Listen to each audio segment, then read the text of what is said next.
Hi friends, Siragadikka ஆசை serial இனி வரப்போகிற எபிசோட்ஸ்க்கான அப்புறமா தான் அந்த வீடியோவில் பார்க்க போகிறோம். வாங்க ஃப்ரெண்ட்ஸ் பார்க்கலாம்.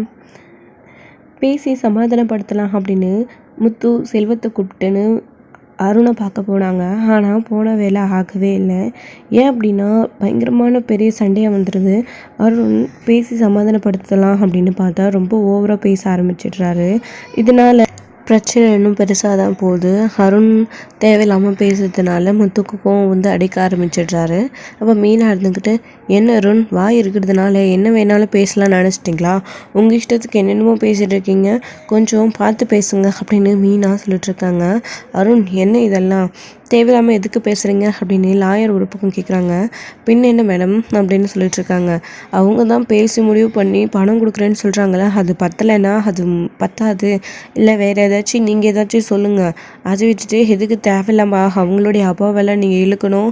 இங்கே பாருங்கள் அருண், நீங்கள் ஏதோ வேணும்னே பண்ணுற மாதிரி இருக்குது அப்படின்னெல்லாம் வந்து லாயர் வந்து கேட்டுட்ருக்காங்க.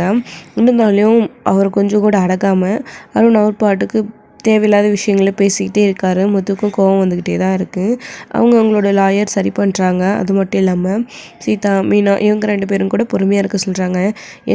என்னங்க பேசிகிட்ருக்கீங்க? நீங்கள் தானே அவங்களோட விருப்பம், அவங்க என்ன வேணாலும் சொல்லட்டும் அப்படின்னு சொன்னீங்க. அதனால தான் அவங்க முடிவு பண்ணி 1 லட்ச ரூபா தரேன்னு சொன்னாங்க. நீங்கள் அது செட் ஆகலைன்னா என் அம்மாவோட உயிருக்கு இது மட்டும்தான் விலையா அப்படின்னு சொல்லி வேறு ஏதாச்சும் ஏற்பாடு பண்ணுங்கள், அவங்கக்கிட்ட பேசுங்க. அதை விட்டுட்டு இப்படி தேவையில்லாமல் மாமா வரைக்கும் போனால் என்னங்க அர்த்தம் அப்படின்னு. ஏய் வாயை முடிட்டு நீ அமைதியாக உட்காந்துரு அப்படின்னு சொல்லிட்டு சீதாவை அருண் திட்டுறாரு. அதுக்கப்புறமா எதுக்கு தேவையில்லாமல் என்னால் நீங்கள் அடிச்சுக்கிறீங்க அப்படின்னு சொல்லிட்டு, பாருங்கள் மேடம், என் அம்மாவை அடித்து சாக வச்சது மட்டும் இல்லாமல் அதுக்கு 1 லட்ச ரூபா தான் மதிப்பா அப்படின்னு சொல்கிறாங்க. இல்லை இது ஆக போகிறது கிடையாது, கோர்ட்லேயே நான் பார்த்துக்கிறேன் எல்லாத்தையும் அப்படின்னு அருண் வந்து சொல்லிகிட்ருக்காரு செல்வத்தை பார்த்து. அப்போது அருண், இப்போ பேசி சமாதானப்படுத்த தானே இங்கே கூட்டிகிட்டு வந்தாச்சு, நீங்கள் தான் தேவையில்லாமல் வார்த்தைகளை விட்டு தேவையில்லாமல் சண்டை வச்சுக்கிட்டீங்க. திரும்பவும் கோர்ட்டுக்கு போகலன்னா என்ன அர்த்தம்? அப்போது நாங்கள் இங்கே கூப்பிட்டு பேசிகிட்டு இருக்கிறவங்களுக்கு என்ன மரியாதை? நீங்கள் கோர்ட்டுக்கு போனால் கூட இந்த மாதிரி தான் ஏதாச்சும் முடிவு பண்ணுவாங்க. கண்டிப்பாக நீங்கள் நினைக்கிற மாதிரி ஜெயிலுக்கெல்லாம் அவர் போக மாட்டார் அப்படின்னு சொல்லவும், அது என்ன நடக்குதோ அதை நான் கோர்ட்லேயே பார்த்துக்கிறேன். இவங்க அலைஞ்சு திரியணும், நோகாமல் நோம்பு கும்பிட்டுட்டு போயிடலான்னு பார்க்குறாங்களா? ஏதோ போனால் போட்டோம், காசை கொடுத்துட்டு போகட்டும்னு பார்த்தா பிச்சைக்கு வர்றாங்களா? பிச்சை அப்படின்னு சொல்கிறாங்க. இங்கே பாருங்கள், தேவையில்லாமல் பேசிகிட்டு இருக்காதீங்க அருண். உங்களுக்கு இவ்வளோ பணம் வேணும்னா இவ்வளோ வேணும்னு கேளுங்க. அதை விட்டுட்டு தேவையில்லாமல் எதுக்கு பிரச்சனை பண்ணிகிட்ருக்கீங்க அப்படின்னு மீனாக சொல்லிட்டு இருக்காதுங்க. நீங்கள் யாருங்க நடுவில் பேசுகிறதுக்கு? பிரச்சனை எனக்கும் அவனுக்கு தானே அப்படின்னு அருண் வந்து சில்லுன்னு பேசிக்கிட்டே இருக்காரு. சீதாவும் எவ்வளவோ சொல்லி பார்க்குறாங்க, ஆனால் முடியறது கிடையாது. இந்த பிரச்சனை இதோட முடியறது கிடையாது அப்படின்னு சொல்லிட்டு கோர்ட்டில் பார்த்துக்கலாம் அப்படின்னு சொல்லிட்டு எல்லாருமே வந்து கலைஞ்சு போயிடுறாங்க. ஏங்க கொஞ்சம் பொறுமையாக இருந்திருக்கலாம் நீங்களாச்சு அப்படின்னு மீனா சொல்கிறாங்க. என்ன மீனா நீ இப்படி பேசிகிட்ருக்க? அவன் எந்த அளவுக்கு கோவப்பட்டு எப்படி பேசினா பார்த்தியா? அப்பாவை 2 ரோட்டில் நிற்க சொல்லி காரை ஏற்றி கொலை பண்ணுறேன்னு சொல்கிறான். அவனுக்கு எவ்வளோ திமிரு இருக்கும் அப்படின்னு சொல்லிட்டு முத்துவுக்கு அவ்வளோ கோவம். விடுங்க, அவன் வேணும்னே பேசலான்னு தெரியுதில்ல அப்படின்னு சொல்லிட்டு மீனாவும் முத்துவை சமாதானப்படுத்துகிறாங்க. அதுக்கப்புறமா வீட்டுக்கு போகலான்னு கிளம்பி போயிட்டுருக்காங்க. இது ஒரு பக்கம் இருக்க, இன்னொரு பக்கம் இங்கே நீத்து தேவையில்லாமல் ரவியை டார்ச்சர் பண்ணிக்கிட்டே இருக்காங்க. அப்பப்போ ரவியை பார்க்கணும் அப்படின்னு சொல்லிட்டு கால் பண்ணி அவங்க வேலையாக இருக்கிறப்போ டிஸ்டர்ப் பண்ணணும்னு நினச்சிட்ருக்காங்க. அந்த ரெஸ்டாரண்ட்டில் இருந்த வரைக்கும் தான் அவங்களோட டார்ச்சர் தாங்க முடியாமல் இந்த வேலையே வேண்டாம் அப்படின்னு சொல்லிட்டு ரவி நின்னார். அதுக்கப்புறம் நடந்த பிரச்சனைகள்னால நீத்து மேலே கொஞ்சம் இறக்கப்பட்டார் ரவி. அதே காரணமாக வச்சு இப்போ அடிக்க பார்க்கணும் அப்படின்னு சொல்லிகிட்டே இருக்காங்க. நேராக அங்கே வந்து ரவி, உங்களுக்கு என்ன பைத்தியம் முடிச்சிருக்கா நீத்து, என்ன பண்ணிகிட்ருக்கீங்க அப்படின்னு சொல்லிட்டு ரவியை கோவமாக கத்துறாரு நீத்துவை பார்த்து. ஆமாம் ரவி, பைத்தியம் பிடிச்சிருக்கு உங்கள் மேலே அப்படின்னு சொல்கிறாங்க. ஐயோ, உங்களுக்கு நான் எப்படி சொல்லி புரிய வைக்கிறதுனே தெரியல. எதுக்கு இப்படி என்னை ஓயாமல் டார்ச்சர் பண்ணிக்கிட்டே இருக்கீங்க? உங்கள் மனசில் நீங்கள் என்ன நினச்சிட்ருக்கீங்க அப்படின்னு ரவி சீரியஸாக பேசிகிட்டு இருக்கும்போது, நீங்கள் தான் அப்படின்னு சொல்லிட்டு இங்கே நீத்தும் தேவையில்லாமல் பேசிகிட்டு இருக்காதீங்க. நீத்தும் என்ன டென்ஷன் பண்ணாதீங்க. இப்படி நீங்கள் டார்ச்சர் பண்ணுறதுனால தானே நாங்கள் வேலையை விட்டு என்ன ரெஸ்டாரண்ட்லேயே இந்த மாதிரியெல்லாம் பிரச்சனையாச்சு. நான் இப்போ ஸ்ருதியோட ரெஸ்டாரண்ட்டில் நிம்மதியாக வேலை செஞ்சிட்ருக்கேன். இப்போவும் நீங்கள் கால் பண்ணி ஏன் தேவையில்லாமல் பிரச்சனை பண்ணிவிட்டு இப்படி என்னை தொந்தரவு பண்ணிக்கிட்டே இருக்கீங்க, நிம்மதியாகவே இருக்க மாட்டிங்களா அப்படின்னு புரிஞ்சுக்கோங்க ரவி. உங்களை பார்க்காம என்னால் இருக்க முடியாது. அப்பப்போ நீங்கள் வந்து என்னை பார்த்தா தானே அப்படின்னு ஐயோ உங்களுக்கும் எனக்கும் என்ன இருக்குது, நான் எதுக்கு உங்களை வந்து அப்பப்போ பார்த்துக்கணுன்னு நினைக்கிறீங்க, இதெல்லாம் டூ மச் நீத்தோ, தேவையில்லாமல் விஷயம் பண்ணிகிட்ருக்கீங்க நீங்கள் அப்படின்னு சொல்லிட்டு இங்கே ரவி கோவமாக நீ தூக்கிட்டு கத்திட்டு இருக்கவும் அவங்க அதை எதையுமே பெருசாக எடுத்துக்காமல் கேஷுவலாக ரவியை பார்த்து உட்காந்து ரசிச்சுட்டு இருக்காங்க. இது ரவிக்கு இன்னும் கோவத்தை உண்டு பண்ணிவிட்டு அங்கிருந்து கிளம்பலாம் அப்படின்னு பார்க்குறாங்க. திரும்பவும் நீத்து வந்து பிளாக்மெயில் பண்ணிகிட்டே இருக்காங்க ரவிக்கு என்ன பண்ணுறதுன்னே தெரியல, ஒரே குழப்பமாக இருக்குது. ஸ்ருதி வராங்க. ஸ்ருதி வந்து இவங்க பேசிட்டு இருந்த எல்லாத்தையுமே கேட்டுட்டு நல்ல வேலை செய்கிறீங்க நீத்து, நல்ல வேலை செய்கிறீங்க, ரவி எப்படியெல்லாம் உங்கள் பக்கம் கொண்டு வரலாம் அப்படின்னு மயக்க பார்க்குறீங்களா, நீங்கள் ஒரு பொண்ணு தானே, கொஞ்சம் கூட உங்களுக்கு மானம் வைக்க எதுவுமே இல்லையா, அடுத்தவங்க புருஷனுக்கு ஏன் அப்படி அலைஞ்சிட்ருக்க, எதுக்கு தேவையில்லாமல் ஃபோன் பண்ணி ரவியை தொந்தரவு பண்ணிக்கிட்டே இருக்க அப்படின்னு சொல்லிட்டு ஸ்ருதி நீத்துவை பார்த்து கேட்குறாங்க. உனக்கு என்ன வந்துச்சு, இப்போ நாங்கள் 2 பேரும் பேசிட்டு இருந்தா ஒட்டு கேட்டியா அப்படின்னு. ஆமாம் பெரிய ரகசியம் பேசுகிறீங்க, நீங்கள் பேசுகிறத ஒட்டு வேறு கேட்குறாங்களா, அடுத்தவன் புருஷனுக்கு ஆசைப்படுற இதெல்லாம் ஒரு பொழப்பா அப்படின்னு சொல்லிட்டு ஸ்ருதி வந்து நீ தூக்கிட்டே கேட்டுட்ருக்கவோ இப்போ என்னப்பா உங்களுக்கு அதனால என்ன வந்துச்சு அப்படின்னு அவங்கக்கிட்டே கேட்குறாங்க. இந்த கேள்வி அவங்க கேட்கலாமா, ஏன்னா ரவி என்னுடைய புருஷன், நான் கேட்காம வேற யார் கேட்பான் அப்படின்னு சொல்லிட்டு ஸ்ருதி ஒரு பக்கம் சொல்லிட்டு இருக்காங்க.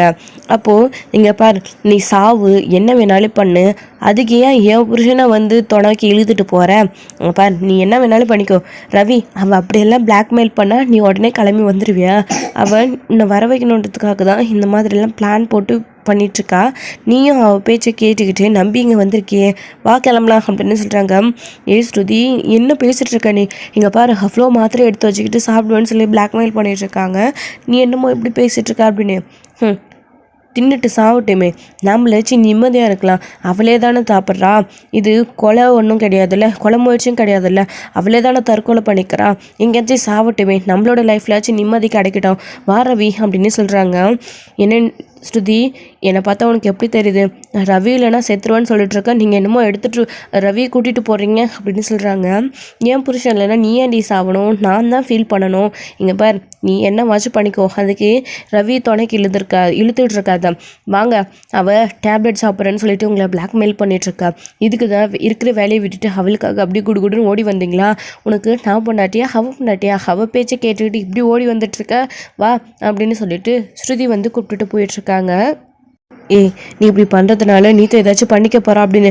என்னடா ரொம்ப ஓவராக அவள் மேலே இதை அக்கறை இருக்கிற மாதிரி நடிச்சிட்டு இருக்க, அவளுக்கு என்ன ஆனால் உனக்கு என்ன, இங்கே பாரு அவளுக்கு கால் அடிபட்டுருந்துச்சுன்ற ஒரு இதில் மனிதாபிமானத்தில் ஏதோ செஞ்ச அதெல்லாம் ஓகே தான், இப்போ எதுக்கு நீ அவளை பார்க்க வந்துட்டுருக்கணும், அவள் டேரெக்டாக உன்கிட்டயே நான் அவனை லவ் பண்ணுறேன் அப்படி இப்படின்னு வலிஞ்சிட்ருக்க, அவள் பேசுகிறதெல்லாம் நீயும் பார்த்துட்டு நின்றுட்டுருக்க, என்னடா நினச்சிட்ருக்க உன் மனசில், அப்போ என்னை பற்றின கவலை உனக்கு கொஞ்சம் கூட இல்லையா, நீ அவள் கூட தான் இருக்கணும்னு ஆசைப்பட்டுட்ருக்கியா, ஸோ அப்போது நான் இந்த மாதிரிலாம் பிளாக்மெயில் பண்ணி சாகுறேன்னு சொன்னால் நீ அப்போ எனக்காக வரமாட்டியா, இவளுக்காக தான் வந்து நிற்பியா, அதே இப்போ சொல்கிறேன், நீ இல்லைன்னா என்னால் இருக்க முடியாது, நீ என்னோட ஹஸ்பண்ட் தானே, இப்போ நான் போய் ஏதாச்சும் லூசுத்தனமாக பண்ணுறேன், அப்போ எனக்காக நீ வருவியா இல்லை இவக்கிட்டே நின்றுவியா அப்படின்னு. நீ ஸ்ருதி ஏன் தேவையில்லாமல் புரிஞ்சிக்காமல் சுச்சுவேஷனை க்ரியேட் பண்ணி நீயாவும் ஒன்று பேசிகிட்ருக்க, பார் இந்த மாதிரி லூஸ் மாதிரிலாம் பேசாத அப்படின்னு சொல்லிட்டுருக்காங்க. இங்கே பார் அவள் என்னமாச்சும் பண்ணிட்டு போகட்டும், சும்மா அவன் பிளாக்மெயில் பண்ணிகிட்ருக்கா, வா அப்படின்னு சொல்லிட்டு கூப்பிட்டுட்டு போயிட்டே இருக்காங்க. அவளால் என்ன பண்ண முடியுமோ அதை செய்யட்டும் அப்படின்னு. அப்படி இல்லைன்னா நான் எல்லாத்தையும் இவ்வளோ நேரம் நடந்த எல்லாத்தையும் வீடியோ எடுத்துகிட்டு தான் இருந்தேன், அவள் என்ன வேணாலும் பண்ணிக்கிட்டோம், இந்த வீடியோவை நான் அப்லோட் பண்ணுறேன், அவள் செத்ததுக்கப்புறமா என்ன காரணம் அப்படின்றது எல்லாருக்குமே புரிய வரும், அவளோட தற்கொலைக்கு நீயும் நானும் காரணம் இல்லை அப்படின்னு தெரிய வரும் அப்படின்ற மாதிரி ஸ்ருதி வந்து பேசவும் நீ தோத்துறதும் முடிச்சுட்டே இருக்காங்க. நம்ம அவனை பிளாக்மெயில் பண்ணி இங்கே வர வச்சோம், பின்னாடி இவ வந்து தொந்தரவு பண்ணிக்கிட்டே இருக்காளே அப்படின்னு சொல்லிட்டு ரவை கூப்பிட்டுட்டு அவங்க பாட்டுக்கு ஸ்ருதி கூப்பிட்டுட்டு வந்துட்டே இருக்காங்க. விடு விடு அப்படின்னு சொல்கிறாங்க.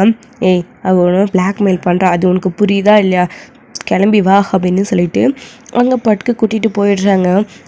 நீத்துக்கு நாளைக்கே ஏதாச்சும் ஒன்று ஆச்சுன்னா கூட கண் முன்னாடி நம்ம அங்கே இருந்து எதுவும் செய்ய முடியலன்ற ஃபீலிங் காலமுறை உறுத்திக்கிட்டே இருக்கோம் அப்படின்னு. அவள் அப்படியெல்லாம் ஒன்றும் பண்ணிக்க மாட்டான், ஒன்றும் வர வைக்கிறதுக்காக அவள் போடுற ட்ராமா அது, நீ தான் நம்பிக்கிட்டு இங்கே அவளை பார்க்க வந்து உட்காந்துட்ருக்க அப்படின்ற மாதிரி ஸ்ருதி வந்து சொல்லிட்டு ரவியை கூப்பிட்டுட்டு கிளம்பி போயிடுறாங்க. இன்னொரு பக்கம் முத்துவும் மீனாவும் வீட்டுக்கு வந்து பயங்கர டென்ஷனோட உட்காந்துட்ருக்கவும் நடந்த விஷயங்களை அண்ணாமலை என்னாச்சுன்னு கேட்கவும் முத்து வந்து விஷயத்த சொல்கிறாங்க. இது கேட்டு என்ன இந்த பையன் அருண் இந்த அளவுக்கு மோசமானவனா அப்படின்னு. ஆமாம், அவர் அப்பத்துலேருந்தே அப்படி தான், உங்களுக்கு தான் அவரோட முகம் தெரியாமல் இருந்துச்சு, அவர் எந்த லெவலுக்கு வேணாலும் போவார் அப்படின்னு சொல்லிட்டு மீனாவும் அருணை பற்றி அண்ணாமலைக்கிட்டே சொல்லிட்டு இருக்காங்க. இது ஒரு பக்கம் இருக்க அப்போ தான் இங்கே சைலண்ட்டாக விஜயாவும் இன்னொரு பக்கம் மனோஜும் சைலண்ட்டாக வீட்டுக்கு வராங்க. இவங்க வந்த உடனே அவங்க திருன்னு தான் முழிச்சிட்டு வராங்க. வந்த உடனே என்ன வீடு அப்படி இருக்குது இப்படி இருக்குது இல்லை மீனாவை ஏதாச்சும் ஒன்று கேட்டுகிட்டே வருவாங்க. இப்போ சைலண்ட்டாக வரதை பார்த்து அண்ணாமலைக்கு ஒரு மாதிரி டவுட்டாக இருக்குது. எங்கே போயிட்டு வரீங்க 2 பேரும் அப்படின்னு சொல்லவும் திருன்னு முழிச்சிட்டு இருக்காங்க. அது அவன் ஷோரூம்லேருந்து வரான், நான் பார்வதியோட வீட்டிலேருந்து வரேன் அப்படின்னு. ஓ நீ சொல்லவே இல்லை என்கிட்ட பார்வதியோட வீட்டுக்கு போகிறேன்னு அப்படின்னு. அது ஏதோ ஒரு ஞாபகத்தில் போயிட்டேன், அதான் வந்துட்டு இல்லைங்க. ஏன்னா இந்த வீட்டில் எங்கே போகிறேன் வரேன்னு எல்லாத்தையும் நான் உங்ககிட்ட சொல்லிட்டு தான் செய்யணுமா அப்படின்னு.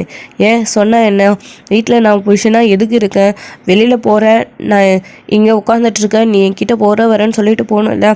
என் பாட்டுக்கு நீ ஏன் கிளம்பி போனேன், வரும்போது மனோஜ் கூட வர, என்னடா உனக்கு ஷோரூமில் எதுவும் வேலை இல்லையா, உன் பாட்டு கூட்டு வந்துட்டே இருக்க அப்படின்னு. அது ஒன்றும் இல்லைப்பா, சும்மா லன்ச் டைமுக்கு வீட்டுக்கு வந்தேன். என்ன இப்போ இதுக்கே இத்தனை கேள்வி கேட்குறீங்க எங்களை, நம்ம வீட்டுக்கு தானே வந்தோம், இல்லை வேற எங்கேயோ போயிட்டு வந்த மாதிரி கேள்வி கேட்டுட்ருக்கீங்க குற்றவாளி மாதிரி அப்படி இப்படின்னு ஆளாளுக்கு ஏதாச்சும் பேசி அண்ணாமலை வாய் அடிக்க தான் பார்க்குறாங்களே தவிர எங்கே போயிட்டு வரோம் அப்படின்ற உண்மையை சொல்ல மாட்டேன்றாங்க. மீனாவுக்கு இதில் வந்து சந்தேகமாகவே இருக்குது. ஏன் இவங்க உண்மை மறைக்கிறாங்க, இவங்க எங்கே போயிட்டு வராங்கன்னு நம்ம பார்த்துட்டு தானே இருந்தோம் அப்படின்னு சொல்லிட்டு இங்கே மீனா நினச்சிட்ருக்காங்க. அப்படி சொல்லிட்டு அவங்க ரூம்குள்ளே போகவும், சரி முத்து பொறுமையாயிரு, எல்லாத்தையும் பார்த்துக்கலாம், கோர்ட்டில் எப்படி கேஸ் வந்தாலும் ஃபைன் தானே போடுவாங்கன்னு சொன்னாங்க, அப்படி கோர்ட்டில் என்ன சொல்கிறாங்களோ அதுக்கேற்ற மாதிரி செல்வத்தை கொடுக்க சொல்லலாம் அப்படின்னு. இப்போ அதுதானே நம்ம பிரச்சனையே, செல்வனால அவ்வளோ பணம் கொடுக்க முடியாதுன்றதுனால தானே பேசி சரி பண்ணிக்கலான்னு போகணும். ஆனால் அந்த அருண் அதை புரிஞ்சிக்காம இவர் மேலே இருக்கிற கோவத்தில் தேவையில்லாமல் பேசிகிட்டு இருக்கான். 1 லட்சம் கொடுக்குறேன்னு சொன்னாங்க, வேணான்னு சொல்லிட்டேன், அதுவும் அவரே தான் கேட்க சொன்னார். அவரோட மனசில் என்ன இருக்குது, இவ்வளோ கொடுங்க அவ்வளோ கொடுங்கன்னு கேட்டிருக்கலாம்ல, அதை விட்டுட்டு தேவையில்லாமல் பிரச்சனை தான் உண்டு பண்ணாரு அப்படின்னு சொல்லவும், எல்லாம் சரியாக போயிடும் முத்து, கவலைப்படாத, வேற என்ன பண்ண முடியும், நம்ம பேசி சமாதானப்படுத்தணும்னு போனோம், ஆனால் அது ஆகலை, கோர்ட்டில் என்ன சொல்கிறாங்களோ அதுபடி செல்வம் கொடுக்கட்டும் வீடு அப்படின்ற மாதிரி முத்து கிட்ட வந்து அண்ணாமலை சொல்லிட்டு அவரும் கிளம்பி ரூம்குள்ளே போயிடுறாங்க. அவங்க போனதுக்கு அப்புறமா தான் முத்து ரொம்ப வருத்தத்தோடய நடந்த விஷயத்தில் மேலே போயிட்டு ஃபீல் பண்ணிட்டுருக்காரு. மீனாவும் ஏங்க என்ன ராத்திரியில் எங்கே வந்துட்டீங்க, இந்தாங்க சுடு தண்ணி அப்படின்னு கொடுக்குறாங்க. ஏங்க என்னாச்சு அப்படின்னு. ஒன்றும் இல்லை மீனா, அருண் ஏன் தேவையில்லாமல் இப்படி பிடிவாதம் பிடிக்கிறான்னு தெரியல, அதுவும் என் மேலே இருக்கிற கோவத்தில், செல்வம் வேற பாவம். ஸோ இப்போது எல்லாரும் பேசி சமாதானப்படுத்தி ஏதோ ஒரு அமௌண்ட்டை கேட்டிருந்தா கூட அவன் கொடுத்துருக்கலாம், முயற்சி பண்ணியிருப்பான். ஆனால் இப்போ கோர்ட் வரைக்கும் போக போகுது கேஸு, அங்கே போயிட்டு இவ்வளோ கொடு அவ்வளோ கொடுன்னு கேட்டால் அவங்ககிட்ட கொடுக்க பணம் எங்கே இருக்கு மீனா, என்ன பண்ணுறதுன்னு எனக்கு ஒன்றுமே புரியல அப்படின்னு. ஏங்க அப்படியெல்லாம் எதுவும் நடக்காமல் அதான் அவருடைய பக்கம் எல்லா ஆதாரமும் இருக்குல்ல, அதை வச்சு ஒரு நம்மளுடைய வக்கீல்கிட்ட பேசி நம்ம ஏதாச்சும் அவருக்கு தண்டனை இல்லாமல் இந்த மாதிரி ஃபைன் எதுவும் இல்லாமல் முடிக்க முயற்சி பண்ணலாம் அப்படின்னு சொல்கிறாங்க. மீனா நீ நல்லா கேட்டுட்டு தான் இருந்த வக்கீல் சொன்னதை, அப்படியே இருந்தால் கூட ஸோ பாதிக்கப்பட்டவங்க அவங்க அப்படின்றதுனால ஃபைன் போடுவாங்க அப்படின்னு சொல்லவும், ஆமாங்க எனக்கு என்ன பண்ணுறதுன்னு தெரியல அப்படின்னு மீனாவும் கன்ஃபியூஷடாக தான் யோசிச்சுட்ருக்காங்க. ஏங்க ஏகப்பட்ட பிரச்சனை நமக்கு மட்டும் ஏங்க வந்துக்கிட்டே இருக்குது. முதல்ல உங்கள் அண்ணன் பிரச்சனை, அடுத்து ஸ்ருதி ரவியோட பிரச்சனை, இப்போது செல்வானதோட பிரச்சனை, இப்போது அடுத்து அத்தை வேற அப்படின்னு சொல்கிறாங்க. என்ன மீனா அம்மா என்ன பண்ணாங்க அப்படின்னு. ஏங்க அதாங்க உங்கள் அம்மா உங்கள் அண்ணனும் உங்கள் அம்மாவும் சிந்தாமணியை பார்த்து பணம் வாங்குற விஷயமா பேசினாங்கன்னு சொன்னேனே அப்படின்னு. ஆமாம் மீனா அவங்க தான் வாங்கலையே அப்படின்னு. யாருங்க சொன்னால், அவங்க யாருக்கும் தெரியாமல் பணத்தை வாங்கியாச்சு, சிந்தாமணி கிட்ட வாங்கியிருந்தா கூட ஒரு பிரச்சனை இல்லை, ஆனால் அந்த ஃபைனான்சர்கிட்டயே சிந்தாமணி கூட்டிகிட்டு போய் 3 பேரும் சேர்ந்து பணத்தை வாங்கிட்டு வந்தாங்க போல இருக்குங்க, நான் பூ கொடுக்கும்போது பார்த்தேன் அப்படின்னு சொல்லவும், இனமே நான் சொல்கிறேன் நீ ஏன் இந்த விஷயத்த சொல்லவே இல்லை அப்படின்னு. ஏங்க ஏகப்பட்ட பிரச்சனை நடந்துட்டுருக்கு, இதுக்கு நடுவில் நான் அதை பற்றி வேற சொல்லணுமா அப்படின்னு சொல்லவும், ஏன்னா மீனா அம்மா எதுக்கு சிந்தாமணி கூட்டிகிட்டு ஃபைனான்ஸ் ஆஃபீஸ்க்கு போய் வரணும் அப்படின்னு. அதாங்க நான் சொன்னேன் இல்லை, பணம் வாங்குற விஷயமா தான் போய் வந்திருக்கணும் அவங்க எல்லாரும் அப்படின்னு சொல்லவும், ஆமாம் சிந்தாமணி கிட்ட தானே பணம் வாங்குறது அம்மா சொன்னதான் நீ சொன்ன, ஆனால் இப்போது அந்த ஃபைனான்சர்கிட்ட ஏன் பணம் வாங்கணும் அப்படின்னு எனக்குமே அதாங்க ஒன்றுமே புரியலை. அது எப்படி ஏற்கனவே உங்கள் அண்ணா அவர்கிட்ட நிறைய கடன் வாங்கியிருக்காரு, பத்தாததுக்கு வீட்டு பத்திரத்தை கொடுக்க சொல்லி அவர் வர கேட்டுட்டு இருந்தார், மாமா முடியவே முடியாதுன்னு சொல்லிட்டாங்க, திரும்பவும் அவங்க பணம் வேணும்னு கேட்டால் எப்படிங்க கொடுப்பாரு அந்த ஆள். எனக்கு ஒரே சந்தேகமாக இருக்குங்க, எதை நம்பி அத்தைக்கும் மனோஜுக்கும் உங்கள் அண்ணனுக்கும் இவ்வளோ பணம் அவர் அந்த ஃபைனான்சர் ப்ரெஷர் கொடுத்துட்டே இருப்பார். எனக்கு ஒன்றும் புரியலைங்க. இதில் இந்த சிந்தாமணி வேறு கூட்டம் இருக்காங்க.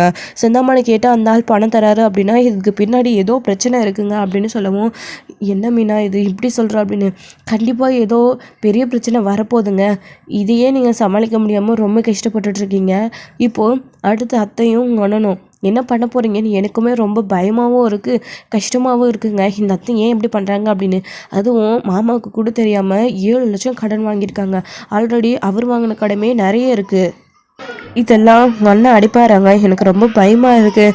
அதை அடைச்சி எந்த கஷ்டமும் இல்லாமல் மீண்டு வந்துட்டாருன்னா சரி. ஆனால் இந்த பணத்தெல்லாம் கொடுக்க முடியாமல் கட்ட முடியாமல் போச்சுன்னா கடைசியில் அந்த ஃபைனான்சர் மாமாவை தானே வந்து கேட்பாரு அப்படின்னு. அது எப்படி அவன் வாங்கின கடனுக்கு என் அப்பா பொறுப்பா? ஏற்கனவே அவனால் என் அப்பா பட்டது போதும், தேவைந்தா அம்மா எல்லாத்தையும் பண்ணட்டும் அப்படின்னு. ஏங்க நல்லா யோசிச்சு பாருங்க. அத்தை பக்கம் வந்து நின்னா மட்டும் அத்தையும் என்ன பண்ணுவாங்க? கடைசியில் மாமா அத்தைக்காகவும் உங்கள் அண்ணனுக்காகவும் யோசிச்சு மாமா தான் எல்லாத்தையும் சரி பண்ணுறேன்னு போய் நிற்பார். அப்படி சரி பண்ணணும்னா மாமாவால் முடியுமா அப்படின்னு. மீனா நீ சொல்கிறதும் கரெக்ட் தான். ஆனால் அம்மா ஏன் இது எல்லாருக்கும் தெரியாமல் பண்ணிகிட்ருக்காங்க? ஒன்றுமே புரியலையே. இந்த விஷயத்தை அப்பாவுக்கு தெரியப்படுத்தலாமா? அப்புறம் நாம் தான் அவங்க விஷயத்தில் தலையிட்டோம் அப்படின்னு தெரிஞ்சால் தேவையில்லாமல் எல்லாத்தையும் ஒட்டு கேட்டு ஸோ இந்த பிரச்சனை எல்லாம் நாம் தான் உண்டு பண்ணுன்ற மாதிரி அம்மா நம்ம பக்கமே திருப்பிடுவாங்க அப்படின்னு. ஆமாங்க, அதுவும் சரிதான். ஆனால் அதுக்காக இந்த பிரச்சனையை நம்ம இப்படியே விட முடியாதுல்ல. அவங்க சரி பண்ணலைன்னா நாம் தான் சரி பண்ணணும் அப்படின்ற மாதிரி மீனா சொல்லிகிட்ருக்காங்க. சரி மீனா பார்த்துக்கலாம் விடு அப்படின்னு முத்து வந்து சொல்லிட்டு என்ன பண்ணிகிட்ருக்காங்க அம்மாவும் மனோஜும். யாருக்கும் தெரியாமல் எதுக்கு பணத்தை வாங்கணும் ஒன்றுமே புரியலையே. சிந்தாமணியே சரியில்லாத கேரக்டரு அப்படின்லாம் வந்து முத்து தனியாக நின்று யோசிச்சு பார்த்துட்ருக்காங்க. ஒரே கஷ்டமாக இருக்குது அவருக்கு. அப்போ தான் ரவி வராரு. ரவி மேலே குடிச்சிட்டு பாட்டிலோடு ஏறி வந்துட்டுருக்காரு. டே ரவி, என்னடா ஆச்சு? எப்பயும் எல்லோரும் கூப்பிட்டு வச்சு தான் குடிப்பேன், இப்போ என்னமோ நீ பாட்டு குடிச்சிட்டு வந்திருக்க. ரவி ஆல்ரெடி ஃபுல்லாக போதையில் இருக்கேடா, என்னடா இன்னும் எதுக்கிட்ட குடிச்சிட்ருக்க அப்படின்னு. டேய் தாங்க முடியலடா, அதான் குடித்தேன். என்ன இப்போ என் மனசில் இருக்கிற மனவேதனை போகணும்ல அப்படின்னு ரவி சொல்லவும், அப்படி என்னடா கஷ்டம், நீ எதுக்கிட்ட எப்படி குடிச்சிட்டு இருக்க அப்படின்னு. டே அந்த நீத்துவோட டார்ச்சர் தாங்க முடியலடா. கால் பண்ணி அதை கொண்டுப்பா இதை கொண்டுப்பா, நான் போய் அங்கே நின்னா இவ ஒரு பக்கம் ரொம்ப கொடுமையாக இருக்குடா அப்படின்னு. டே யார் என்ன எந்த பக்கம் ஒழுங்காக சொல்லடா அப்படின்னு. டே அந்த நீத்து தான்டா ஃபோன் பண்ணி ரெஸ்டாரண்ட்டுக்கு இதை கொண்டு வா அதை கொண்டு வா சாப்பாடு ஆர்டர் அப்படின்னு சொல்கிறா. அதை எடுத்துகிட்டு போய் குடிச்சிட்டு வந்தா 1 மணி நேரம் கூட இருக்கிறதுல அதுக்கப்புறம் உங்களை பார்க்கணும் போல இருக்கு ரவி, வீட்டுக்கு வாங்க என்னை பார்த்துட்டு போங்கன்னு சொல்கிறா. முடியாதுன்னு சொன்னால் நான் செத்துருவேன்னு சொல்லி பிளாக்மெயில் பண்ணுறேன். இன்றைக்கி அப்படி தான் மாத்திரை எடுத்து வச்சுக்கிட்டு தூக்கு மாத்திரையை சாப்பிட்டுட்டு செத்து போயிடுமா அப்படின்னு சொல்கிறா. நானும் பதறி அடித்து அங்கே போய் ஓடி போய் நின்னா தேவையில்லாதெல்லாம் பேசிகிட்டு இருக்கா. எதுக்கு அப்படியெல்லாம் பண்ணுறாங்க? எனக்கும் ஸ்ருதிக்குள்ளும் தேவையில்லாமல் பிரச்சனை வருது, உங்களால் நாங்கள் ஏன் பிரிஞ்சிருக்கணும் அப்படின்னு கேட்டால் தேவையில்லாத டைலாக்லாம் பேசுகிறா. என்ன உங்களுக்கு பிடிச்சிருக்கா? உங்களை எனக்கு பிடிச்சிருக்கு, அதான் உங்களை பார்க்காம இருக்க முடியல அப்படி இப்படின்னு சொல்கிறாடா. பார்த்ததுக்கு ஸ்ருதி ஒரு பக்கம், நான் பதறி அடித்து ஓடி வந்த விஷயத்தை பார்த்து அவளும் பின்னாடி வந்து ஏகப்பட்ட பிரச்சனையாயிடுச்சுடா. ஏன்னா அந்த நேற்று இப்படி பண்ணுறா? என் மேலே ஸ்ருதி இன்னும் கோபம் அதிகமாகிட்டே தான் போகுது தவிர அவளை சமாதானப்படுத்தவே என்னால் முடியலடா. அங்கே போயிட்டு வேலைக்கு சேர்ந்தாலாச்சு அவளோட மனசு மாறுன்னு பார்த்தா இப்படி இன்னும் பிரச்சனை தாண்டா வருது நீத்தி எனக்கு அடிக்கடிக்கு கால் பண்ணுறதுனால அப்படின்னு சொல்லவும், டே என்னடா இந்த பொண்ணு ஏன்டா லூஸ் மாதிரி இப்படி பண்ணிகிட்ருக்கு, உன் கோபமும் நியாயம் தான், இப்போ என்ன பண்ணுறது அப்படின்னு சரியாமல் முத்து அதுக்கு ஒரு பக்கம் யோசிச்சுட்ருக்காரு. பிரச்சனை மேலே பிரச்சனையாக முத்துக்கு அப்படி தலை வலிக்குது, மண்டை வெடிச்சிடுற போல இருக்குது. சரிடா அதுக்காக ஏன் அப்படி குடிச்சு உடம்ப கெடுத்துட்ருக்க? அப்பாவுக்கு தெரிஞ்சோ ரொம்ப கஷ்டப்படுவாடு, எப்படியாச்சும் இந்த பிரச்சனையை சரி பண்ணலாம், நீ முதல்ல கீழே வாடா அப்படின்னு சொல்லிட்டு ரவியை கூட்டிகிட்டு போய் படுக்க வைக்கிறாங்க. முத்து வந்து அவருமே போதையில் உளறிட்டே வந்து நீ தூ ஒன்று ஏதாச்சும் பண்ணணுடி அப்படின்னு சொல்லிட்டு தூங்கிடுறாரு. முத்துவுக்கு ரவியோட விஷயத்தை திரும்பவும் மீனா கிட்ட சொல்லிட்டு, என்னங்க அவரோட பிரச்சனை இந்த அளவுக்கு போயிட்டுருக்கு அப்படின்னு சொல்லிட்டு அது ஒரு பக்கம் இவங்க 2 பேரும் அதையும் பேசிக்கிட்டு ரொம்பவே கன்ஃபியூஷனாக இருக்காரு முத்து. என்ன பண்ணுறதுன்னு தெரியல அப்படின்னு. ஏங்க கொஞ்சம் நீங்கள் படுத்து ரெஸ்ட் எடுங்க, எதுவாக இருந்தாலும் காலையில் பார்த்துக்கலாம் அப்படின்னு சொல்லிட்டு மீனா முத்துக்கு ஆறுதல் சொல்லிட்டு இருக்காங்க. முத்துவுமே வந்து அமைதியாக படுத்து ரெஸ்ட் எடுத்து தூங்கிட்டு இருக்காரு. இன்னொரு பக்கம் இங்கே அருண் அமைதியாக இருப்பாரா? வீட்டுக்கு போன உடனே என்ன நீ மாமாவுக்கு சப்போர்ட் பண்ணி பேசுகிறேன், நான் என்ன பேசினாலும் பேசிட்டு வாயை மூடிட்டு சப்போர்ட் எல்லாம் பண்ணணும், உன் மாமாவுக்கு சப்போர்ட் பண்ணி பேசிகிட்டு இருக்க அப்படின்னு அவரும் ஒரு பக்கம் பயங்கரமாக கோவப்பட்டு சீதா கிட்ட சண்டை போட்டு அடித்து கொடுமை பண்ணிகிட்டு இருக்காரு. இது வரைக்கும் இந்த விஷயம் முத்துக்கு தெரியாது, மீனா மறைச்சி வச்சிட்ருக்காங்க. இதோட இந்த எபிசோட் வந்து முடிச்சிருக்காங்க. அடுத்தடுத்த எபிசோட்ல என்ன நடக்க போகுது அப்படின்றத வெயிட் பண்ணி நெக்ஸ்ட் வீடியோவில் பார்க்கலாம். Friends thank you. இந்த வீடியோ உங்களுக்கு பிடிச்சிருந்தா லைக் பண்ணுங்கள், ஷேர் பண்ணுங்கள், கமெண்ட் பண்ணுங்கள்.